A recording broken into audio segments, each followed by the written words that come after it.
Hi everybody, welcome back to my channel. My name is Zara and today I'm going to be doing a very brief non-spoiler and a highly detailed spoiler-filled kind of run through of Royal Assassin by Robin Hobb.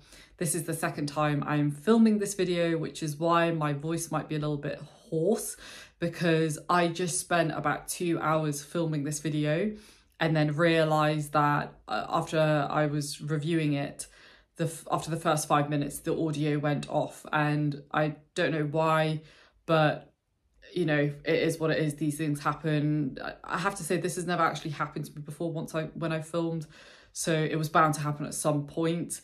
But I thought I might as well just film this straight after because I'm super familiar with the book now, because I did finish it a few weeks ago. So I'm going to try and keep this one quicker than 1 hour and 40 minutes because I actually have things that I need to do today, and I also went and got a blanket. This is a blanket that I have on top to keep me cozy because I feel really tired, to be honest, after spending 2 hours speaking to a camera, which probably doesn't sound that tiring, but it's actually quite tiring. I also got myself a hot drink to soothe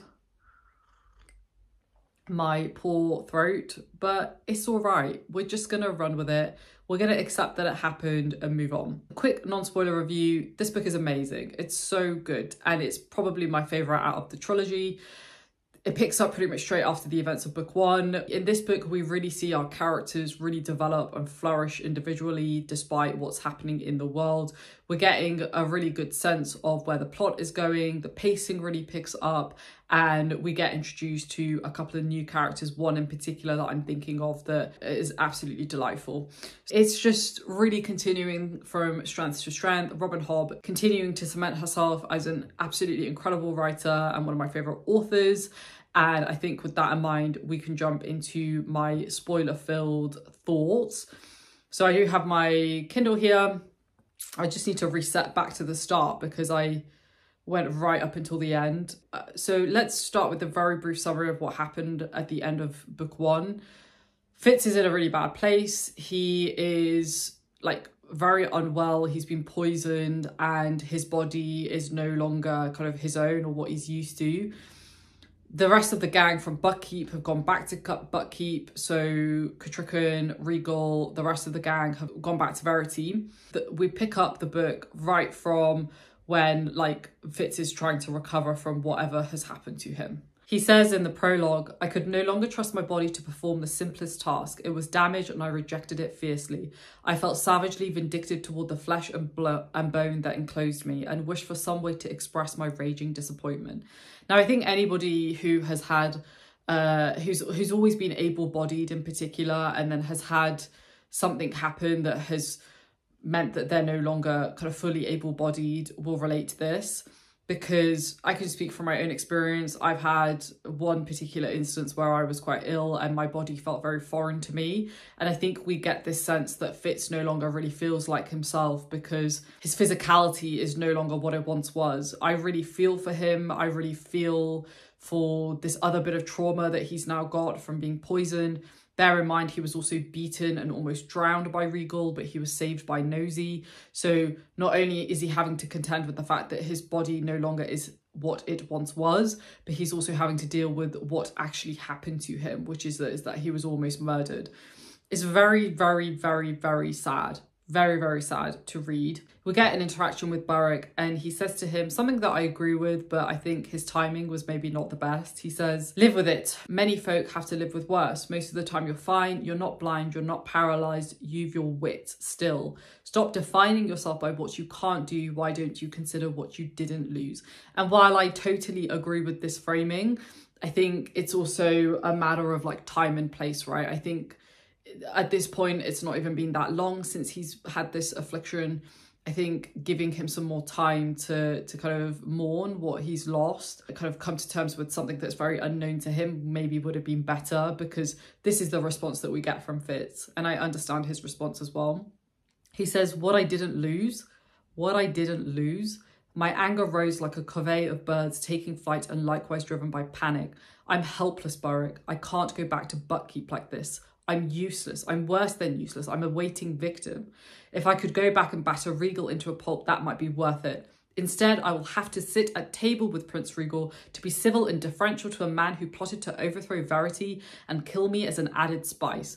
And again, it goes to the layer of the like trauma, I guess. It's not just the physical trauma, but it's also having to face the person who's inflicted this upon you. Like, that's horrible. Like, I could not imagine anything worse, like after you've gone through something deeply traumatic and then you have to face the person who's caused that trauma.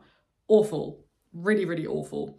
I get both of them in this scenario. I have to say I sympathise more with Fit in this particular part of the book because I just, you know, he has every right to feel a bit sorry for himself, in my opinion. Then we get into chapter 1 and we get some more reflections about Fitz's physical condition. He's really, really hating his body and how he's feeling. He has a pretty interesting conversation with the Fool and they reflect about their individual circumstances at this point in the book.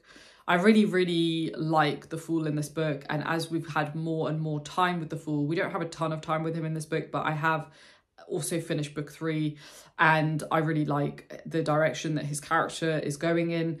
I think he's a really good counterpart to Fitz, in my opinion. Like, just such a well-written character and I can't wait to learn more about him. As Fitz and Burrick are making their way back to Buckkeep after he's, you know, a little bit better, they come across a town, and in that town, Regal and Catrican also stopped there when they were on their way back to Buckkeep before these two. And they basically hear that some of the people speak uncommonly well of Prince Regal, which to me just seems, you know, we know what he's like, right? So we know he's just incredibly deceptive and is able to hide behind his charisma, which for me is a massive red flag. We then get introduced to a new character, and that character is a character that I absolutely adore, and that is a new pup that Fitz gets. And at this point, you know, very young little pup. We don't know his name at this point, but we do later learn that his name is Night Eyes. Now, I'll talk a little bit more about Night Eyes later when we come to that revelation.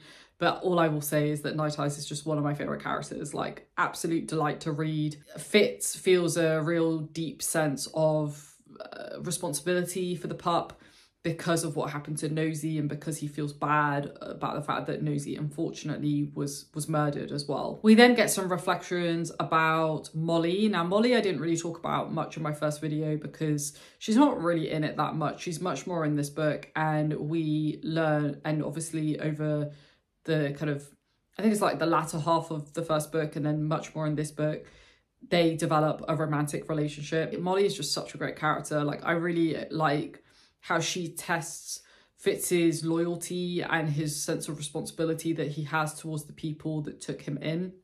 And I think Molly as well, I hope we get more time with her in the future Fitz series, because I just think their dynamic is going to be really interesting as he gets more time with what we've come to learn is his future child.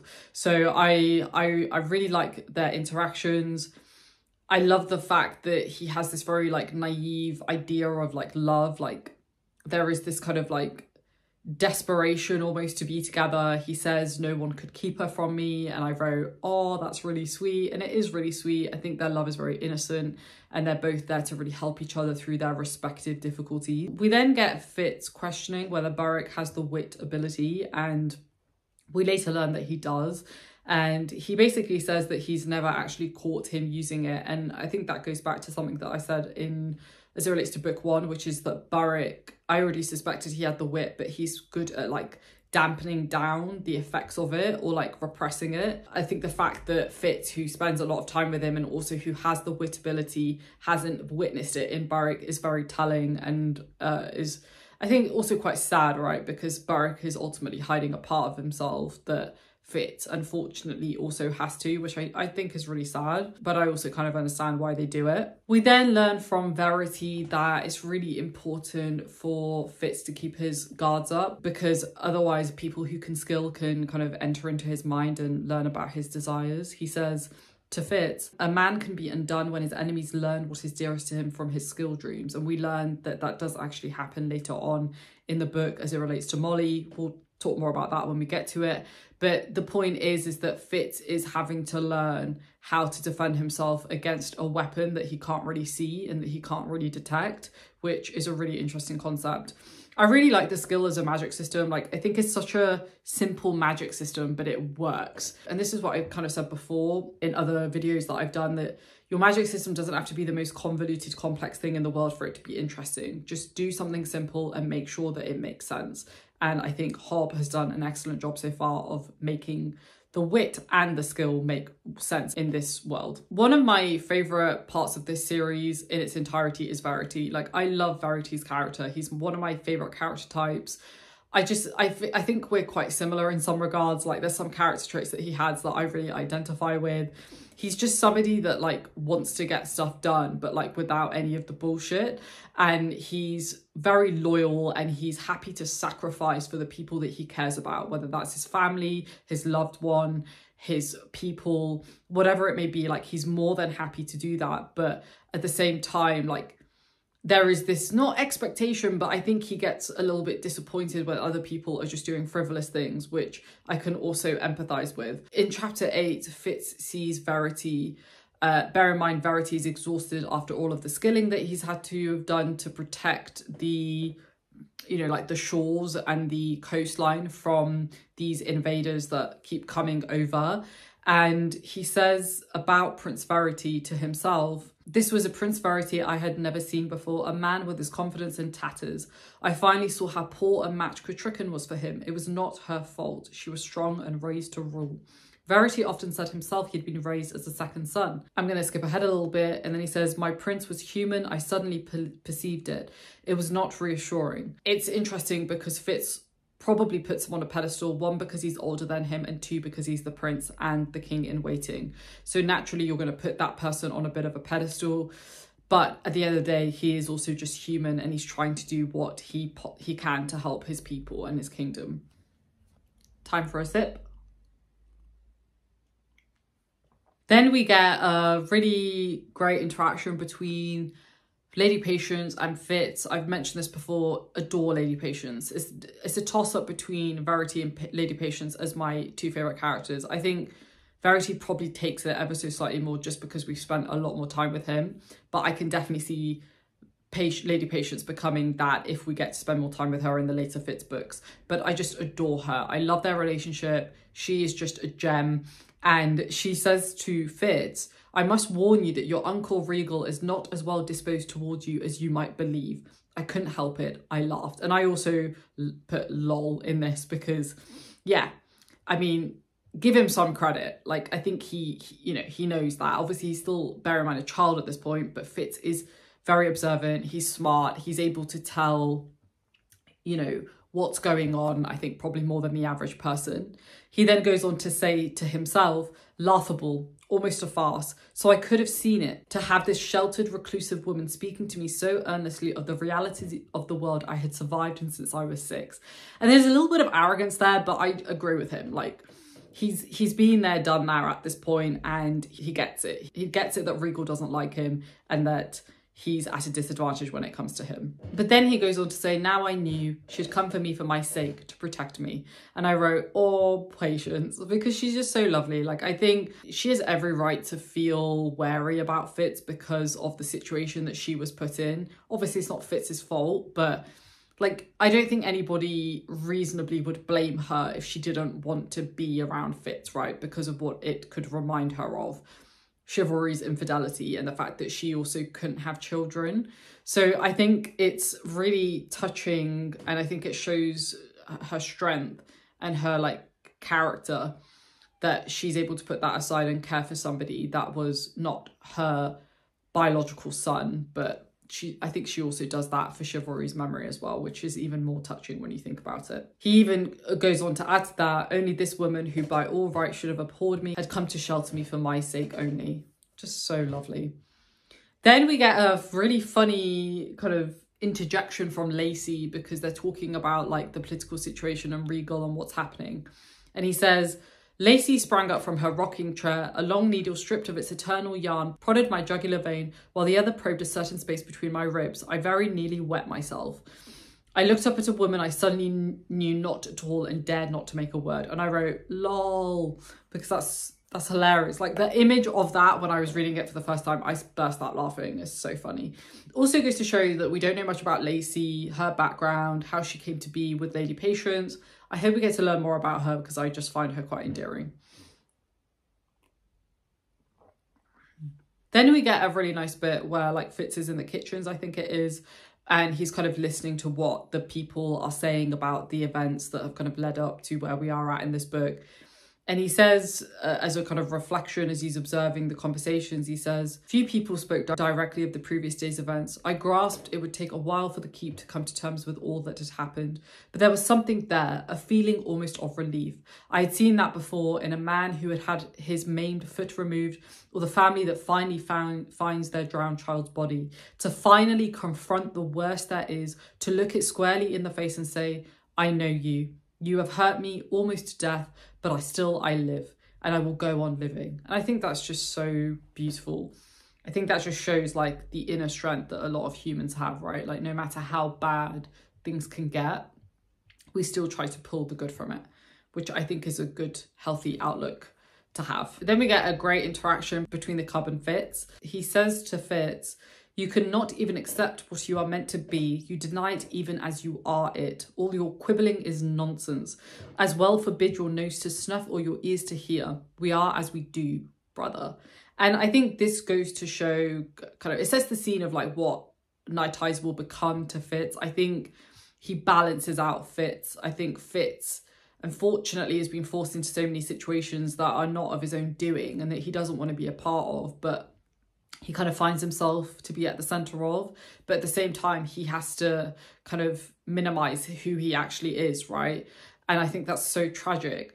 But I think Night Eyes brings out the best in Fitz, and I think he keeps him on his toes in the best way possible. There's a level of respect there, I think, that we continue to see evolve as this book and the last book progresses. Their relationship is so endearing. I love it. I feel like everybody needs a Night Eyes at some point in their life. Then we get a suspicion from Fitz's perspective about Cuchulainn. And about Cuchulainn, he says, she has the wit, I thought to myself, not strong, but she has it. And I think that's also really interesting because Cuchulainn is obviously not from Buckkeep. She's not from that area, but yet she has like an affinity to animals, though it's not necessarily as deeply formed as, say, Fitz or Burrick. He feels very wary about this, and that's evidenced by him saying, a cold certainty welled up in me. I would be discovered. I had been too careless too long. And I think, again, this shows how this poor boy, because he is still a boy, is constantly just on edge and trying to juggle all of the different things that are happening. And much of that, as I said, is not through his own doing. He didn't choose to have the wit in him, right? And the poor boy is just trying to deal with it the best way that he can. I just feel so sorry for him. He then tries to like get rid of the cub because he's worried about being discovered. And so he says, as raw and flayed as if stripped of skin and meat, it was worse than when Burrick had taken nosy, for I had done it to myself. The waning afternoon seemed chillier than the dark of dawn had, because he's basically got rid of the cub. But then he goes on to say he would be better off than if he were with me. But we then learn the cub comes back to Fitz because, you know, they have that deep connection. And he says, his name is Night Eyes. My mother named me Night Eyes. I was the last of my litter to get my eyes open. And I think this is like just the beginning of what becomes the most beautiful relationship. One of the things that I love about their relationship is how like intertwined they are with one another. There is a oneness to their relationship. They are like, they're not even like separate. They are one and the same. And we see more evidence of that as the book progresses. We then get a reflection from Fitz about a conversation that he had with Galen when he was learning to use the skill. And I think this is really interesting and again, kind of reinforces the skill and how hard it is. He says, if you lack focus and discipline, if you are indulgent and inclined to pleasure, you will not master the skill. Rather, the skill will master you. And again, we're seeing how important it is for Fitz to kind of understand the skill and try to kind of utilize it in a way that will serve him rather than him serving it. Quick little drink. Then we get a conversation between Verity and Fitz, and they're talking about the forged wands and about the fact that they keep moving towards Buckkeep. And Fitz says, it simply seems that each and everyone sets out this way and some of them fall in together. And then Verity says, like moths drawn to a candle flame, Verity observed. And that's interesting because why, right? I don't think we have an answer to it in this trilogy. I feel like maybe this will come up later, but we don't really know why the forged ones are so deeply attracted to Buckkeep. Is it because of Fitz? Is it because Regal is trying to kind of distract Verity with protecting Buckkeep so that he can then go and do whatever he's doing with King Shrewd, which we'll come on to later on. But the point is that there's something amiss here. We don't know what it is, and I don't think we actually find it out in this book or the next one. In chapter 12, we get a really kind of upsetting but necessary discussion between Molly and Fitz, and it's about like them getting married and being together. Regal is also trying to get buddy-buddy with Molly because he knows that Fitz cares about Molly, and we find out that he offered Molly the opportunity to open up a chandlery. And she says, I was angry. I told him I could not be paid to stop loving someone. That if the offer of money could make me love or not love, then I was truly a whore. And I think that goes to show how honourable she is. Both of these characters are so honourable, and that's part of the reason why I think they are a good match. But also their priorities are different, which is why they're also not a good match. But I think their character, like who they are fundamentally as people, I think is very similar. And I really, really feel for Molly because I feel like she gives up a lot of things to be with Fitz, but he doesn't necessarily reciprocate that, which is really sad. And I also understand why he doesn't, but that doesn't make it any less sad. Fitz then in this chapter goes on to talk about Molly, and I just want to read some of the stuff that he says because I think this just is a testament to Robin Hobb's really beautiful writing. He says, the memory of that night's sweet awkwardness is the truest possession of my soul. And then I'll skip ahead a little bit. He says, for myself, I think some things are beyond words. The colour blue can only be experienced as can the scent of jasmine or the sound of a flute. The curve of a warm bared shoulder, the uniquely feminine softness of a breast, the startled sound one makes when all barriers suddenly yield, the perfume of her throat, the taste of her skin are all but parts, and sweet as they may be, they do not embody the whole. 1,000 such details still would not illustrate it. Like, how poetic is that? It's so beautiful. So beautiful. What a way to talk about someone that you care about. It's so beautiful. Then we get a little interruption from Night Eyes in this chapter, and he says, brother, this is good. And I wrote, ha ha ha ha ha, because the first time I read this, I was laughing so much. Like, here he is talking really poignantly about Molly and their like times together, and then he's like, this is good. It's like, mate, it's kind of creepy, but I think when you look at it in the context of the fact that they're like the same person or the same being, then it makes sense. But it's just so funny. Molly then, just to kind of wrap off this section about Molly and Fitz, she says, for no matter what the king may say, know this, I am your wife now and always will be. Always.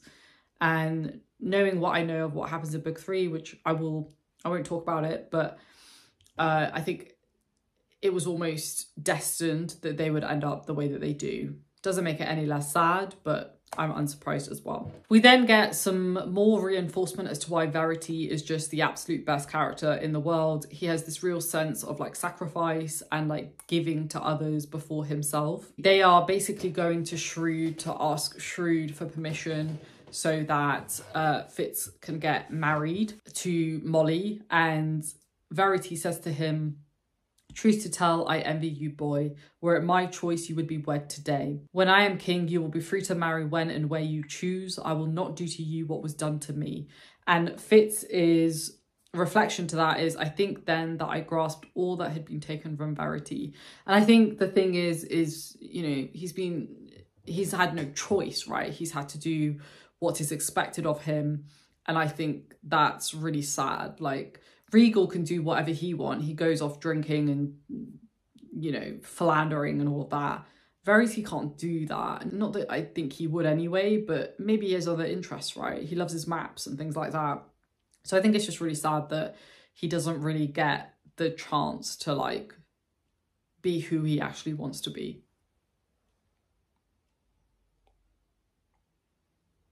There's a really funny bit in chapter 14 where Fitz says to Molly, "Just a moment, Molly, I've cramped a muscle." "Which one?" Smirking.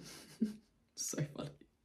So immature, but like, it's funny, I'm not gonna lie. We then get a claim from Fitz, and he says, "I was not the king, I would never be the king." And I feel like this is like, I'm very doubtful of this. I feel like Fitz will become king at some point in one of his series, and I just feel like this is foreshadowing that he will become king, because there's a couple of references that I'll also mention as I progress throughout my review of this book. Like, there's a couple of examples where this comes up again, and I just feel like this guy is destined to be king at some point. And then, like, the fool will be at his side, but we'll see. They then go in to meet King Shrewd, and King Shrewd is not very well. Like, something isn't right. We don't know what, but he's sick, but there's no real like clear reason as to why. Fitz is very suspicious of Regal. Verity is also trying to get permission from his father to go to another part of the world, to basically where like Kutrukkan's family is based. I forgot the name. Dampe. Is it the Dampe region? Or they called the Dampe people? I can't remember. But they're like, where she is, there is rumours that the Elderlings are still there, and Verity wants to go to the Elderlings to get their help to protect their land. Verity is going in to see King Shrewd to get permission so that he can go on a mission, basically, to go and find the Elderlings. Fitz is going in to get permission so that he can marry Molly. Regal is also there, and it says one of Fitz's observations is, "Regal stood, hands on hips, very much the man in charge, and stared at me through narrowed eyes." And I just thought, yeah, this is all Regal. This is all Regal trying to control the situation, trying to like get rid of the king, so then he only has to get rid of Verity and then he can become king. We then also get Fitz admitting that he hasn't really been there for his king. He has been there for Verity, but not for his king. He said, "This was what the fool had wished me to see, why he had so often urged me to visit the king." And then he says a bunch of stuff. "This was my king, the king I had sworn to. I loved Verity and my loyalty to him was unquestioning. But I had abandoned my king at the very moment when he needed me most." And it's at this point Fitz realises something is going on here and I need to like do something about it. Later on in this chapter, he also observes that there's like an edge of command in Regal's voice. And I thought maybe Regal is using like the skill, or he's using some other power maybe that we don't know of yet, to like control kind of the people involved. But I mean, you can do that with the skill anyway. From what I remember, Regal doesn't have that great of an affliction for the skill. Like, he has the ability to skill, but he's not that good at it. He's not as good as Verity. So there's something going on here, is basically the point that I'm trying to make. We don't really know what, but we know something isn't right, and he is fully aware of it. Then we get a really funny interaction between Night Eyes and Fitz, and Night Eyes is basically like telling him his opinion on a bunch of stuff. Fitz says, "His candour horrified me. He assured me he shared my delight in my mate and my mating." That's so funny. That's so funny. Him and the fool then have a conversation about like the situation that they're all in. And Fitz says, "Not all men are destined for greatness," I reminded him. The fool responds by saying, "Are you sure, Fitz? Are you sure? What good is a life lived as if it made no difference at all to the great life of the world?" And again, I think this is just like foreshadowing about how much impact Fitz is going to have on the world. The fool can like see into the future. So he already kind of knows somewhat what role Fitz is going to play. And I think he's almost trying to like tell him, like, watch this space, basically. Then Fitz goes back to Shrewd to try and get permission to be married. And there's like this really, it's not funny, but funny like miscommunication between the two of them. He says to him he wants to marry somebody. Shrewd says, "I have no objections. In fact, I am well pleased with your choice." And I wrote, uh-oh, because at that moment in time, you know they're talking about two different people. He gets basically betrothed to Celerity, who's one of the other like dukes or lords' daughters. It's a political match, basically. And obviously, Fitz is heartbroken. He says, "I told myself spitefully it was because in his heart he knew I would do as my father had done, bear in mind, Chivalry married Lady Patience for love, not for a political reasoning. So maybe in a way that was his way of getting back at Chivalry, which would be really sad if that was the case. Beric then has this really tender-hearted moment with Fitz, and they're talking about chivalry, and he says, "Fitz chivalry." I turned my back to him. Beric met my eyes as he spoke. I don't know what he'd say to me, but I know I can say this for him to you. I'm proud of you. It's not the kind of work a man does that says he can be proud or not. It's how he does it. Be proud of yourself. I think that's so beautiful. I think it also goes to show that he really has kind of not replaced chivalry, but he's kind of become that fatherly figure to Fitz, and he's there to really protect him. Chade comes back into the picture. He's been away doing something, a little side quest, and Chade is they're kind of upset with each other. We start to see a little bit of a fracture in their relationship because they have very different opinions about the kind of place of the bastard. Fitz doesn't want to be an assassin. He doesn't like killing people. Chade sees it as a necessity, and he says to Chade, "Please, Chade, if one more person I care about becomes angry with me, I don't think I should be able to bear it." And I think that's a testament to their relationship. It's a testament to how he thinks about Chade. But Chade responds, and I think his response is fair. He says, sometimes it would be much easier to die for one's king than to give one's life to him, because at that point, your life is not even really your own. You're there almost like a prop or as a tool to help, you know, the prince or the king, which is not, in my opinion, a great life to live, but is what it is.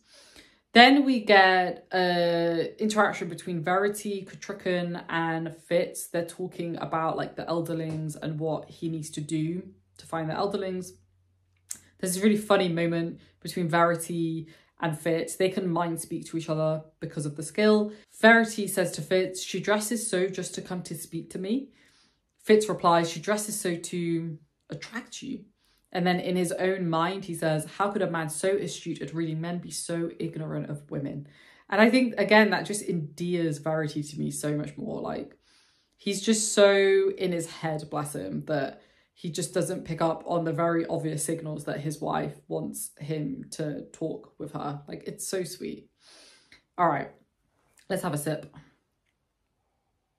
Once Verity gets the approval from King Shrewd to go and find the Elderlings, we get observation from Fitz about Regal's reaction to that. He says, "The smile that spread across Regal's face was wide enough to engulf a shark," which, again, we know Regal has a plan. It's in Regal's best interest if Verity is not there, because then he can action that plan. If he's also away, he can then kind of become the king in waiting, basically. And if Shrewd dies and he murders him, then he can basically stand up and become king without Verity being a problem because he's far away doing something else. So it's very interesting to see kind of how things are playing out. It's also interesting that Verity is willing to leave despite knowing all of this. There's a greater cause here, basically, that he is trying to prioritize. When Verity leaves, Beric goes with him, and a bunch of like other people go with him to kind of protect him, obviously. Kutrikan and Fitz have a conversation about Regal and the fact that he is, you know, not doing things in the right way. And he says to Kutrikan, he, referring to Shrewd, "Not you must be the one to rebuke Regal publicly, if it is to be public. If you speak out against him and the king later supports him, the nobles will see the Farseers as a house divided. Already there has been too much doubt and discord sown amongst them. This is not a time to set inland duchies against coastal ones with Verity not here." So again, we're seeing Fitz kind of wisen up, right? And he's getting a sense of the political situation. He's getting a sense that right now is not the time to upend the system too much until they have more evidence or they have a clear path forward. Kutrikan also sees him as somebody that she can rely on, which I think is a testament to his character. We get a number of different mentions throughout this book about scrolls that Fitz is attempting to read, and they're about the Elderlings. But every single time he tries to read them, he gets distracted, either about Molly or about something else. And in one part, he says, "I gave up on the scroll I'd been trying to read. What use now to learn of Elderlings anyway?" And I wrote, "Read the bloody scroll," because I feel like it's very obvious that there's a key piece of information in these scrolls that he's just completely ignoring because his mind is elsewhere. Totally empathise with the fact that his mind is elsewhere because so much is happening. but at the same time, come on, mate, do the reading, just learn about it. Then time comes for dinner that Regal is hosting with like the different duchies, the leaders and the lords of the different duchies. And Celerity is also going to be there. He says, I'd glimpsed Celerity twice that day and each time slipped away before I could be noticed. I expected she would be my dinner partner and dreaded it. And I really feel for him. Like I really, really, really feel for him. The Fool then goes on to say there is an heir to the Farseer line. I am certain of it. And I, at this point, guessed that, because I already suspected that Molly was pregnant. So I had a feeling that it's Molly and Fitz's child that he's referring to. We do later get confirmation that that is who he's talking about as well, which is quite cool. I really like the way that she really makes these little hints quite subtle. Like, it's because I was actively thinking about it that I picked up on that. But if I hadn't, I would have just blasted through it and like would have found the reveal equally as kind of rewarding if I hadn't have figured it out for myself. Then we get a pretty heated argument between Molly and Fitz, and it's very heartbreaking to listen to. They're basically arguing about the fact that Molly wants to kind of be together, and Fitz does as well, but he can't be because of Celerity and what Shrewd has planned for him. She says to him about like Regal, one man can't stop them, not even a man as stubborn as you. Why not take all that stubbornness and fight for us instead? I'll jump ahead a little bit. Fitz says, I couldn't believe what I was hearing from her. If I had said it, it would have been treason, but she said it as if it were the commonest sense. And then Molly goes on to say, if you were my husband and I had our child, that's how important it would be to me. More important than the whole rest of the world. And then Fitz responds, and what was I to say to that? I reached for the truth knowing it wouldn't satisfy her. You would be that important to me. You are that important to me. But it's also why I have to stay here. Because something that important isn't something you run away and hide with. It's something that you stand and defend. And this is where we really see the major difference between Molly and Fitz. Like I said before, I think they're quite similar in terms of like their honour and their character. Their sense of responsibility is so different. Her responsibility she takes to herself and to Fitz. Fitz's sense of responsibility is to her, but it's more also to the people that took him in. To Chivalry, the father he never knew, but then also to Verity and King Shrewd. This is the thing, similar to Verity, he's sacrificing the things that he cares about in order to live up to kind of what's been written for him, I guess, his destiny. Which, again, I see both of their sides. I see why he feels this way and why he feels the need to kind of cut out the rot from the root.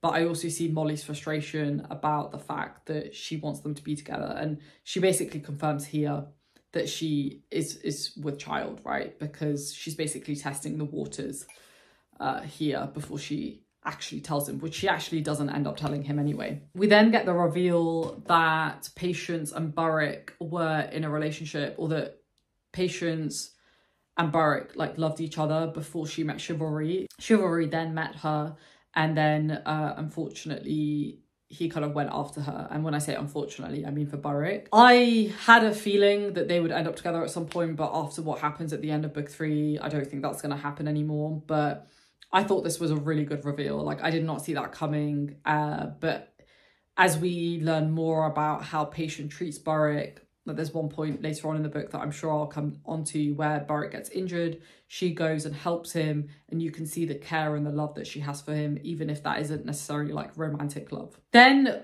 a bunch of other things happen, nothing major, but Burrick then comes back from aiding Verity, and basically they were attacked and he was the only person to return, the only person at this point to survive, or that we know is to survive. He gets hit by an arrow, and Burrick says it was just damnably bad luck that it struck where it did. And I just thought, you know what, somebody obviously knows that's his kind of weak point, and somebody targeted him, and that's obviously Regal, or Regal's order at the very least. There is then an announcement that somebody has died, and we get and that announcement is that Verity has died. So instantly Regal is elevated to the king in waiting. I knew it was not Shrewd. I had a feeling the way that it's written, it alludes to Shrewd being dead, but it's not, it's Verity. I had a feeling that he wasn't actually dead though, just because my spidey sense was tingling. I really, really love Verity's character. Like, I really hope we get more of him in the later books, but I don't know if we will. But he's just such a good character. And I think he's quite young. Like, I think he must be like, not a young adult, but he must be like in his 20s, I think, at this point. Because he'll also be younger than Burrick, who I think is also like in his 20s or 30s. So I definitely didn't think Verity had actually died, but that still doesn't make it any less of a gut punch, to be honest. Fitz is feeling kind of not sorry for himself, but he's not feeling in a good place. He goes to speak to Chade, and Chade says to him, I don't think you will ever completely trust anyone or believe that someone cares about you. And I wrote, ouch. I don't really blame Fitz for that though. I mean, he's an assassin. He's been trained to, you know, do things on other people's behalf. That would cause you to have trust issues, in my opinion. I think the belief that someone cares about you, I think that's a low blow personally. But I also think this is Chade also trying to be protective of Fitz in his own way. Molly then basically is leaving, and she says to Fitz, there's another in my life now. Fitz, being the little idiot that he is sometimes, thinks that she's talking about another man. Come on, Fitz, think about your argument that you just had. But again, that goes to show like how naive he still is. But obviously we find out later on that she is in fact pregnant. He says, I'd always feared that my lies would make me lose Molly, but the truth had severed in an instant what my lies had held together for a year. And I think that is a really great like moment of self-awareness for Fitz. Sad, obviously, but he had to be honest with her. And even though this doesn't end up being the way that he wanted it to be, is probably best for the two of them. Then there is this kind of plan that's hatched to get King Shrewd by himself so that they can speak to him, specifically Fitz can speak to him. He asks Burrick to stand by the door to keep watch, and Burrick says, he is my king, she is my queen, I need no thanks from you to do my duty. Burrick is so honourable, and again, I think we see that reflected in Fitz as well. So many honourable characters in this book. Verity is another one. They're trying to do the right thing, and they're trying to fight against somebody who's happy to use dishonourable tactics. So it's quite hard, I think, for them to be able to maintain that, yet they manage to. All right, we're going to take a sip because my voice is going. Okay.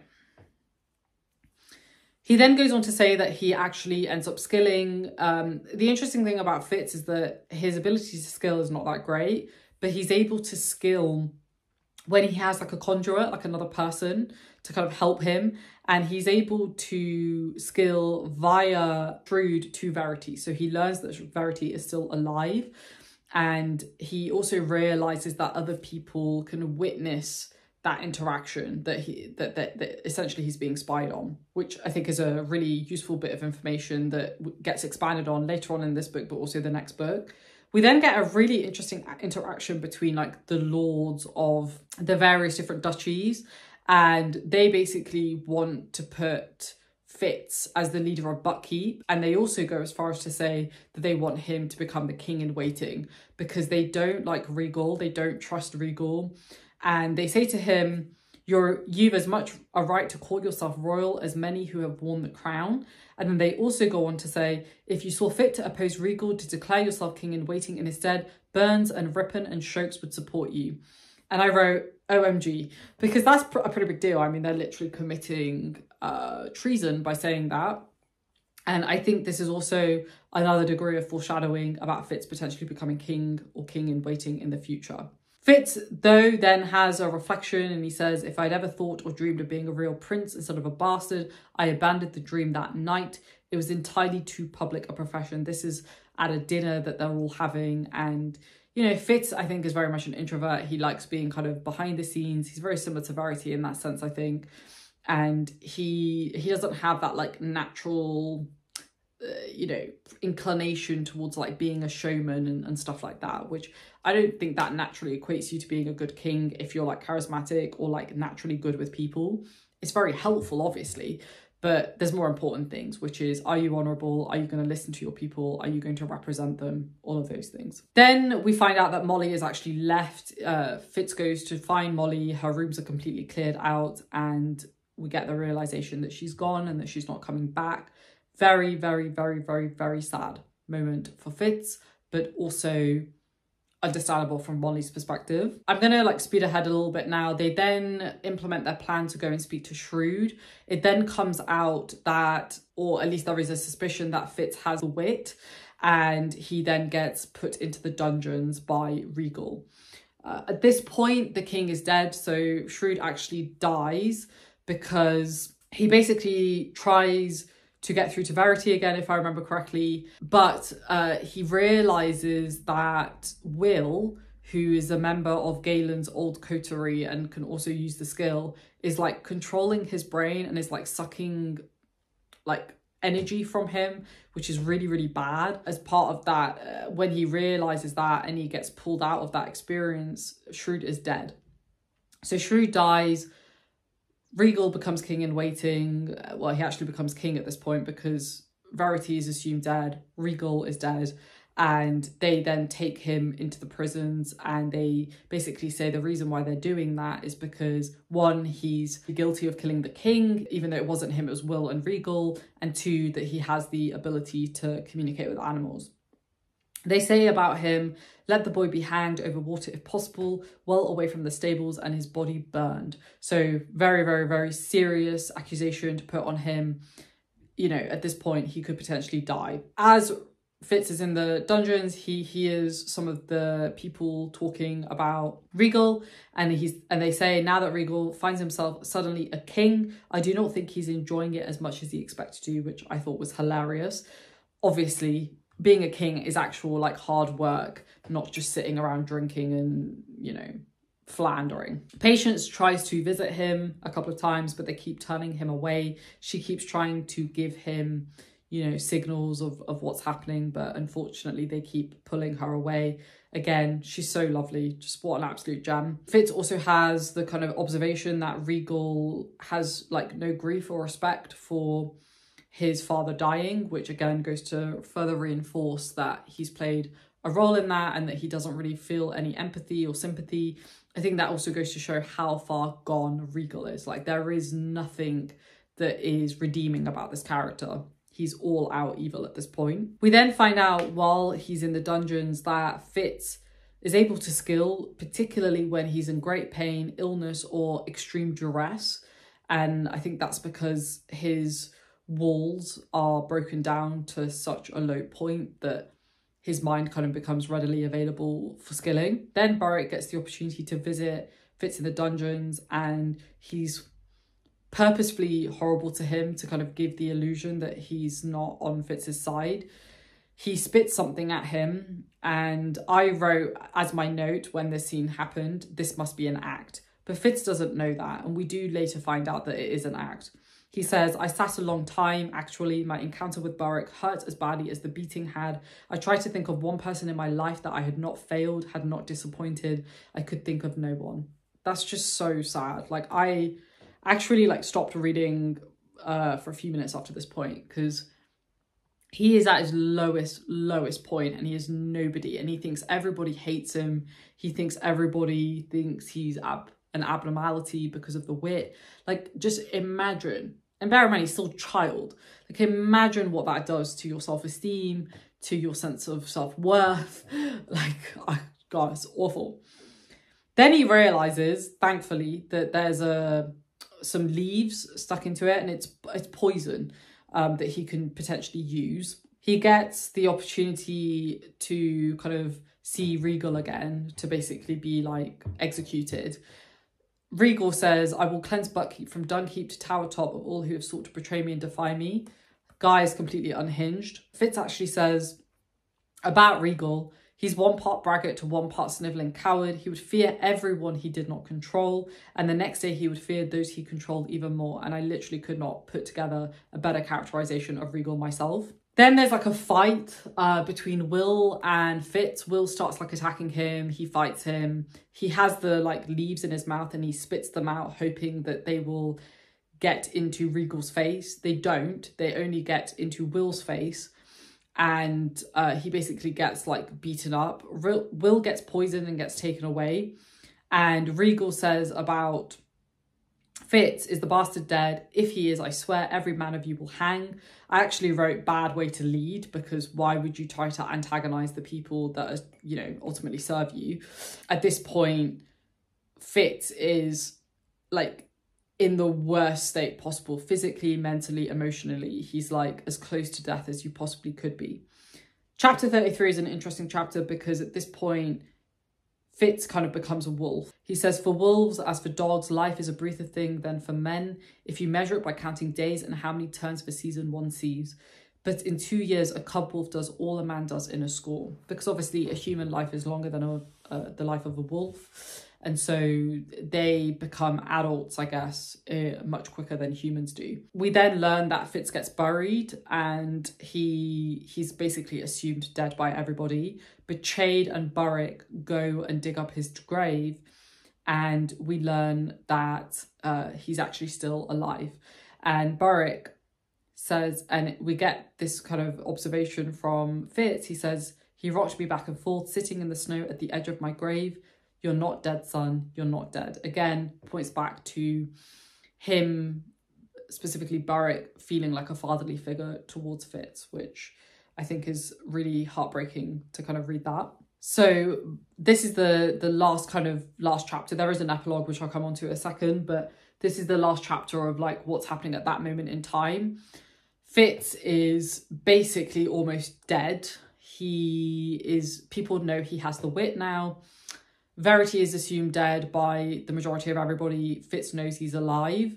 Shrewd is dead. Regal is king. We also get a sense that Kutrikan is pregnant. I forgot to mention this earlier. It actually gets confirmed that she is pregnant and with child. So there's also Kutrikan's safety is not guaranteed because their child would be next in line for the throne, not Regal. So that means that her and her baby basically could be murdered because they could potentially stop Regal from being king. So there's like, everybody is just in a bad situation pretty much, apart from Regal, and even he isn't handling being king that well. Everything's a mess. Then we get the epilogue, and we learn that there were 2 people who stood by her in the face of Regal's proof of him having the wit, and that we learn that's Lady Patience and Lady Grace.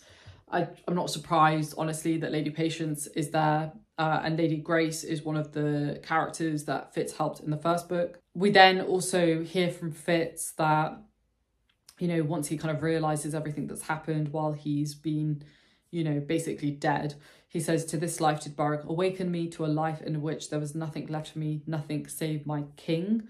I'm going to read the last page because I think it gives you a good sense of kind of what happens. The 6 duchies would crumble in the months to come. The raiders would possess our good harbours almost at will. Our folk were driven from their homes or brought to slavery while the Outerslanders squatted there. Forgings flourished, but as my Prince Verity had done, I turned my back on all of it and went inland. But he went to be a king, and I went, following my queen, seeking my king.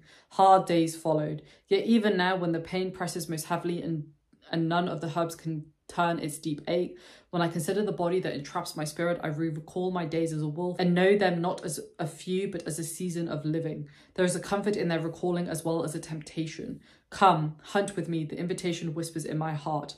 Leave the pain behind and let your life be your own again. There is a place where all time is now and the choices are simple and always your own. Wolves have no kings.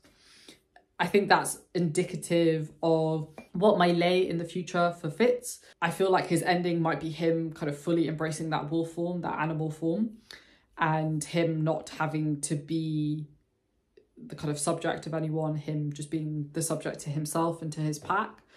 I think also this lays out very well what's going to happen in the next book, which is he's going to go after Kutrikan, who has gone after Regal with the Fool. So them two have gone off together to go and find Verity, and he's also now going to go and find Verity as well. That's the end of the book. It was amazing. This video I was actually a little bit shorter than my first time filming. Interesting. So it's about 1 hour and 10 minutes. When I edit it down, it'll probably be about the same length as my first video.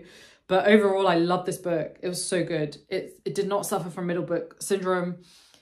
Paced very, very fast, lots happening, but also like balanced out with all the quiet moments. It was just phenomenal. Like perfect next installation of this trilogy. I will do a third video on Assassin's Quest. Please bear with me for that one because these videos take a long time to film and they take an even longer time to edit. So I will try and get it up by the end of October. If not the end of October, it will be early November at the latest, I think. I am planning to do videos like this for every single Realm of the Elderlings book. So that's exciting. So if you did like this video, please do give it a thumbs up because this is also my second time filming this video. Like I've spent about 3 hours now filming this video, which is great because I know you guys like these types of videos, so I don't mind doing it. So I'll see you down below in the comments. Let me know if there are any particular parts or characters that resonated with you. I love talking about this series. It's just that good. And I'll see you there, folks. Thanks for watching. Stay safe, take care, and I'll see you very soon. Bye.